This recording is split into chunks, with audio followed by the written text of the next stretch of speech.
Hello to all you wonderful primates from Revelation Be Damned. Going to make another informative short clip.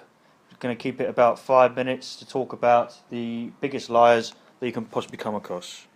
Now, on the subject of God, it can be said that I cannot, no scientist, no human being can categorically prove that he doesn't exist.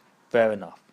But if you turn around and say he does exist, that we should all believe this system of law, and this is how we should run our life and our morality, you are the one who's in the position of having to prove it. And if you are not only saying that God exists, when I will admit that I can't, you're saying you know him well enough to tell other human beings how they live their life. You had that divine message, whether you're a nun, a priest, an imam, the Pope. Somehow you know something that the rest of the world is missing. And if we have it correct, no matter what religion you're in, more people in the world don't believe in your ideology than do.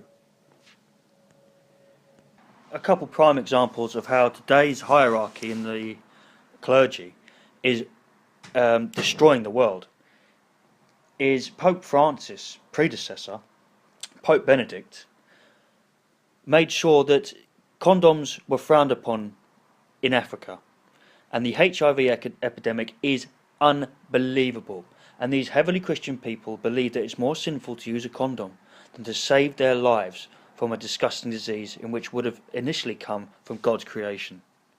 And since then, Pope Francis has dismissed the possibility that condoms will help with HIV infections and death. Even if we go back to Mother Teresa, a woman who moved to Ireland to tell other women they could not have abortions. Is that how she pleases God? She's moved to a country she knows nothing about. She doesn't even know the currency. Never mind the people and their way of life. And she dictates to them that people cannot get divorced. If your husband is battering you, you must stay with them because of the sadistic, non-sexual activity of a narcissistic nun. Well, I'm not entirely sure if she is a nun, but the fact that she calls herself Mother Teresa, and is said to perform miracles, which I don't deem as impressive, it's quite understandable that people might think maybe she's fibbing. There's too many examples, but Cardinal George Pell, one of the most senior members of the Catholic Church, was charged with multiple historical sexual assaults and offences in his home country of Australia. Pell serves as the top advisor to Pope Francis and is in the Vatican's top financial advisory. Understand that these men, found guilty across the world, across the Christian or Catholic kingdom, find themselves protected by the top brass. And sometimes these are the men that are voting for the next Pope. These men have not only jumped bail, but they seek sanctuary in a mansion. They seek sanctuary in a safe haven where they are the utmost of importance. And the Pope himself will make sure they feel okay and have an important role in their society after ruining ours. Like I said, I cannot say there is not an omnipotent maker, but the opposition is at the disadvantage of having to prove it.